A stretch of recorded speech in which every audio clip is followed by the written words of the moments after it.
اعوذ باللہ من الشیطان الرجیم بسم اللہ الرحمن الرحیم اللہم صلی علی محمد وعلی آل محمد۔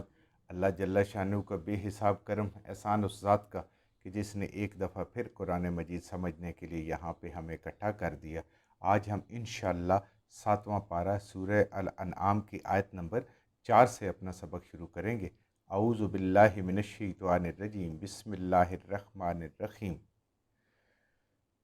وَمَا تَحْتِهِم مِّنْ آیَاتٍ مِّنْ آیَاتِ رَبِّهِمْ إِلَّا كَانُوا عَنْهَا مُعْرِضِينَ۔ وَمَا تَحْتِهِم، اور نہیں آتی ان کے پاس، من آیاتٍ، اللہ کی کوئی نشانی، اللہ کا کوئی حکم، قرآن کی کوئی آیت، کوئی وحی کا حکم، من آیاتٍ، پروردگار کے احکام میں سے، یعنی پروردگار کی قدرت کی نشانیاں جو آیات ہیں کونی اور شرعی، یا تو شرعی حکم ہوتا ہے یا کائنات کے اوپر غور کرنے کے لیے اللہ تعالیٰ تدبر اور فکر کے لیے دعوت فکر دیتے ہیں، ان میں سے کوئی آیات کوئی نشانی آتی ہے، نہیں آتی ان کے پاس، ربہم، ان کے رب کی طرف سے، قرآن بھی رب کی طرف سے اور اس کی شریعت کے احکامات بھی اسی کی طرف سے اور اس کی قدرت کی نشانیاں بھی اسی کی طرف سے۔ اللہ کانو انہا معرضین، تو وہ بجائے اس کے کہ اس پہ کوئی غور کریں، اس پہ کوئی فکر کریں، یہ سوچیں کہ یہ کلام کیسا ہے، یہ بات کیسی ہے، یہ کائنات میں بات کس طریقے سے فٹ آتی ہے یا سمجھ آتی ہے، وہ اس پہ ان کے احکامات، اللہ کے احکامات پہ غور کرنے کی بجائے، اللہ کی قدرت کی نشانیوں پہ غور کرنے کے بجائے، توجہ دینے کی بجائے وہ اس کو سنجیدگی سے نہیں لیتے، حالانکہ اللہ کا حکم ہے، جتنی بڑی ہستی کا حکم ہوتا ہے اتنا انسان اس کو سنجیدگی سے لیتا ہے، اور جتنا غیر سنجیدہ ہوتا ہے کسی معاملے میں تو وہ اس چیز کی اہمیت کو کم کر رہا ہوتا ہے، یا نعوذ باللہ وہ بھیجنے والے کی اہمیت کو کم کر رہا ہوتا ہے، حالانکہ دونوں نہیں ہو سکتے۔ قرآن کی اپنی ایک اہمیت ہے، اللہ کی ذات تو وراء الورا ذات ہے، انسان اپنا کوئی نقصان کر رہا ہوتا ہے، تو اللہ فرماتے ہیں کہ یہ اللہ کی آیات کی طرف انسان جو ہے وہ توجہ ہی نہیں دیتا، وہ اس کو سنجیدہ ہی نہیں لیتا، اس نے اس چیز کو سنجیدہ لیا ہوا ہے جس کو اللہ تعالیٰ نے غیر سنجیدہ، دنیا کو لعب کھیل تماشا، لہو اور لعب یہ کہا ہے، اس کے لیے بڑا سنجیدہ ہے، دن رات ایک کیے ہوئے محنت کر رہا ہے، مال بنا رہا ہے، مکان بنا رہا ہے، اور پتہ نہیں کیریئر بنا رہا ہے، سارا کچھ کر رہا ہے جو چند دنوں کی بات ہے، اور جو ہمیشہ ہمیشہ کے لیے کامیابی اس کو غیر سنجیدہ لیے ہوئے، تو اللہ تعالیٰ اس کی طرف ہماری توجہ دلوا رہے ہیں کہ جو چیز جتنی استعمال کرنی ہے اس کے بارے میں اتنی ہی سنجیدگی اختیار کرو، لیکن یہ ہے کہ یہ اللہ کے حکموں کو، اللہ کی قدرت کی نشانیوں کی طرف توجہ دینے کے بجائے یہ دنیا میں پڑے ہوئے ہیں کہ کہاں کتنا رہنا ہے، اتنی اس کے لیے محنت چاہیے۔ ایک مسافر اپنے چند دن جہاں گزارنے ہیں اس کے لیے کتنا سامان لے کے جاتا ہے، کتنی محنت کرتا ہے، کتنا بندوبست کرتا ہے، اور جہاں زیادہ رہنا ہوتا ہے اس کا اس حساب سے اس کا بندوبست ہوتا ہے۔ فقد کذبوا، تو بے شک یقیناً، کذبوا، جھٹلایا انہوں نے، بالحق کے حق کو، سچ کو، قرآن کو، وحی کو،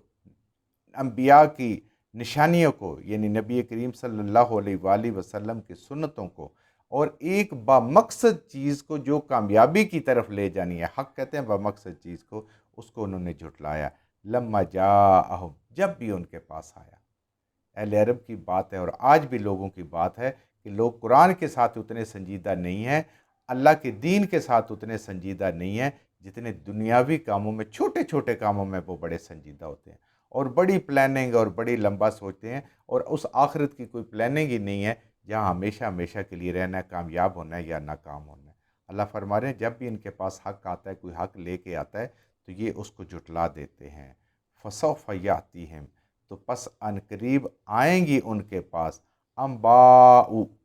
خبریں، وہ باتیں، ما کانوا بہ یستہزئون، وہ جس کا اس دنیا میں مذاق اڑاتے ہیں، قرآن کا مذاق اڑاتے ہیں۔ قرآن آخرت میں یا تو انسان کے حق میں گواہ بن کے آئے گا یا خلاف گواہ بن کے، اور ان قریب زندگی تو پتہ ہی نہیں چلنی کب گزر جانی ہے۔ تو حق کا جھٹلانے والے جو لوگ ہیں، اللہ فرما رہے ہیں کہ ان قریب وہ اس کا نتیجہ دیکھ لیں گے، اور اس کا مطلب کیا ہے کہ ان قریب ان کو سزا ملے گی اس بات کی کہ ایک انتہائی عام اور سنجیدہ بات کو وہ جٹلا رہے ہیں اور اس کا مذاق اڑا رہے ہیں۔ مذاق اس لیے اڑاتے ہیں کہ وہ اس کے وزن کو کم کر سکیں، اس کی اہمیت کو، اس کی شدت کو کم کر سکیں، جس طریقے سے اللہ نے اور اللہ کے انبیاء نے بات ہم تک پہنچائی۔ علم یرو، کیا نہیں دیکھا، علم یرو کم، کیا نہیں دیکھا انہوں نے، کیا عبرت نہیں حاصل کی۔ انسان جب کوئی بات سنتا ہے، کوئی قصہ پڑھتا ہے تو یا کسی واقعے کو دیکھتا ہے تو وہ اس کو عبرت پکڑتا ہے، اور یہ جو پچھلی قوموں کے قصے ہیں یہ ہماری عبرت کے لیے ہیں، خواہ وہ بنی اسرائیل کا ہو، قوم عاد کا ہو، سمود کا ہو، وہ عبرت کے قصے ہیں۔ اور یہ عرب تو اپنی آنکھوں سے ان کو دیکھتے بھی تھے، ان کے مسکن جہاں سے وہ گزر کے جاتے تھے تجارت کے لیے، وہاں ان کے راستے میں گھر اجڑے ہوئے پڑے ہوئے تھے۔ کیا یہ نہیں دیکھتے، اہلکنا من قبلہم، ہم نے ہلاک کیا ان سے پہلے بھی، من کرنن، بستیوں کی بستیاں، امتیں، قومیں۔ کرن کہتے ہیں کسی بھی بستی کو، کسی بھی قوم کو، کسی بھی امت کو ہم نے ہلاک کیا۔ تو کیا یہ اپنی آنکھوں سے بھی دیکھتے ہیں؟ اور قرآن کے اندر بھی ہم یہ بیان کرتے ہیں کہ ہم نے کتنے ہلاک کیا ہے، اور وہ لوگ کیسے تھے۔ مکناہم فی الارض، ہم نے ان کو خوب بسایا تھا اس زمین کے اندر، یعنی بڑی ان کو نعمتیں عطا کی تھی، بڑا ساز و سامان ان کے پاس تھا، وہ اس دنیا کی بہترین زندگی گزارتے، کھیتی باڑی کے ماہر تھے، صنعت و حرفت کے ماہر تھے، پتھر تراشنے کے ماہر تھے، طاقت ان کے اندر بہت زیادہ تھی۔ مکناہم فی الارض، ایسے ہوتے کہ ہر ان کو اللہ نے نعمت عطا کی تھی اس زمین میں بسنے کے لیے، خوب ان کو بسایا تھا، بہت نعمتیں دی تھی، بہت ساز و سامان دیا تھا ان کو اس دنیا میں دل لگانے کے لیے، فی الارض، زمین میں۔ وَمَا لَمْ، اور نہیں ہے، نُمَكِّن لَكُمْ، جو تمہیں نہیں عطا کیا گیا، تمہاری تو کوئی اوقات ہی نہیں ہے اے اہل مکہ، تم تو ان کے پائے میں کچھ بھی نہیں ہو۔ وہ تو بڑے پائے کے تھے، ہم نے ان کو دولت بھی زیادہ دی، ہم نے ان کو نعمتیں بھی زیادہ دی، ہم نے ان کو طاقت بھی زیادہ دی، خوب بسایا۔ آگے اللہ تعالیٰ پھر اور اسی آیت میں ان کی تفسیر بیان کر رہے ہیں کہ کیا اللہ نے ان کو عطا فرمایا، اور اے اہل عرب اور اے آج کے انسان، تو کوئی چیز ہی نہیں ہے ان کے مقابلے میں، تجھے وہ نہ ساز و سامان ملا ہے، نہ وہ مال ملا ہے، اور نہ نعمتیں ملی ہیں، نہ وہ طاقت ملا ہے۔ وَأَرْسَلْنَا السَّمَاءَ عَلَيْهِمْ مِدْرَارًا، ہم نے ان قوموں کے اوپر آسمان سے بارشوں کی کثرت کر دی۔ مدرارہ ہوتا ہے ہر نعمت وافر مقدار میں اترنا، اللہ کی ہر چیز ہم آسمان سے ہی کہتے ہیں، کیونکہ بارش زمین پہ پڑتی ہے، پھر اس سے ساری چیزیں انسان کی اگتی ہیں اور ساری نکلتی ہیں۔ تو اللہ فرما رہے ہیں کہ ان لوگوں کو ہم نے بہت کثرت سے اور خوب مسلسل لگاتار بغیر کسی رکاوٹ کے، کوئی چیز بھی نہیں آئی، کوئی قحط نہیں تھا، کوئی کچھ نہیں تھا، ہم نے ان کو عطا کی۔ انہوں نے بڑے ڈیم بھی بنائی، یہ آگے ہم پڑھیں گے انشاءاللہ، ان قوموں نے، اور بڑے انہوں نے کام کیے اور نہریں بنائی۔ وَجَعَلْنَا الْأَنْہَارَ تَجْرِی مِن تَحْتِہِمْ، اور انہوں نے زمین کے اوپر نہری نظام بہترین قسم کے ہم نے ان کو بنا کے دیے۔ اللہ تعالیٰ نے ایسے طریقے سے زمین ان کو عطا فرمائی، ایسے طریقے سے کہ اوپر سے بھی نعمتیں آ رہی ہیں اور زمین میں بھی خوشحالی ہے، سارا سال نہریں چل رہی ہیں، ان میں کوئی تنگی نہیں، کوئی خشکی نہیں۔ فَأَهْلَكْنَاهُمْ،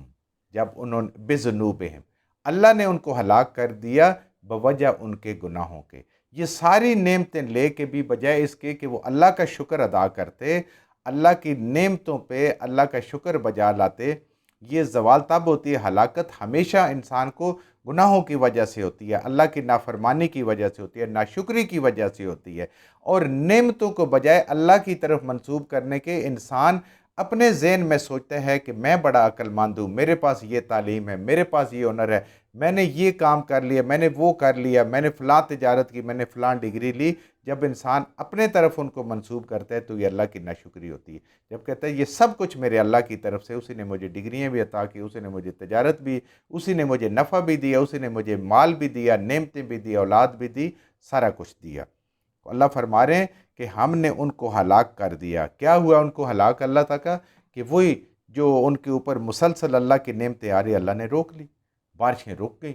قحط پڑنا شروع ہو گیا،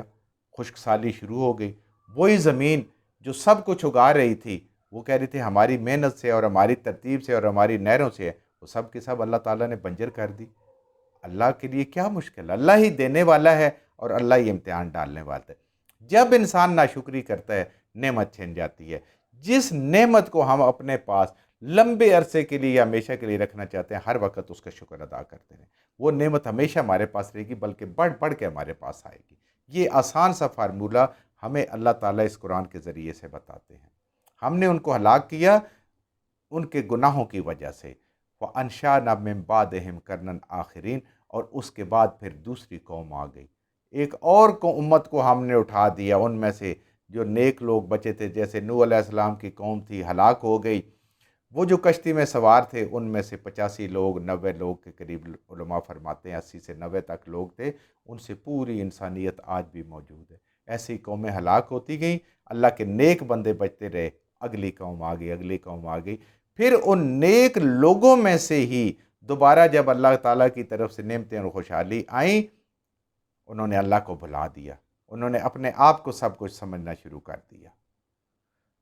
تو ہر نعمت پہ اللہ کا شکر ادا کریں، وہ نعمت ہمیشہ ہمارے پاس رہے گی، بلکہ بہت بڑھ بڑھ کے ہمارے پاس رہے گی۔ جو کچھ ہم نے صحیح پڑھا، اللہ ہمارے ذہنوں میں، دلوں میں بٹھا دے۔ جہاں جہاں پڑھتے ہوئے بولتے ہیں ہم سے غلطیاں ہوگی، اللہ ہمیں معاف فرما دے، اور ان غلط باتوں کو ہمارے ذہنوں سے، دلوں سے اللہ کی ذات نکال دے۔